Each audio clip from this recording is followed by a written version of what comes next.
அழுவுறதா சிரிக்கிறதானே தெரியல.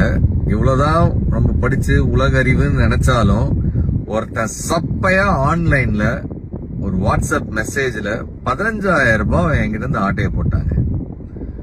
கதையை சொல்றேன் கேளுங்க. உங்களுக்கும் பயனுள்ளதா இருக்கும். உங்க நண்பர்களோட இதை ஷேர் பண்ணுங்க. கோயம்புத்தூர்ல இருந்து எனக்கு தெரிஞ்ச ஒரு பெரிய ஹோட்டல் தொழிலதிபர் அவரு வாட்ஸ்அப்ல இருந்து எனக்கு ஒரு மெசேஜ் வருது, ஐ நீட் அ ஹெல்ப் அப்படின்னு. நான் வண்டி ஓட்டிட்டு இருந்தேன்.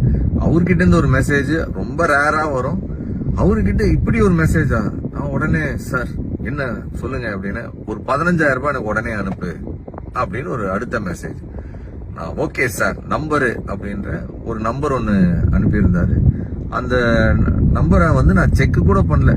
பணத்தை அனுப்பிட்டு பார்த்தா ஏதோ யோகேந்தர்னு சொல்லிட்டு வேற ஏதோ பேர் வருது. அப்போதான் எனக்கு டவுட் வருது, சார் நம்பர் இல்லாம வேற ஏதோ நம்பருக்கு அனுப்ப சொல்றாரு.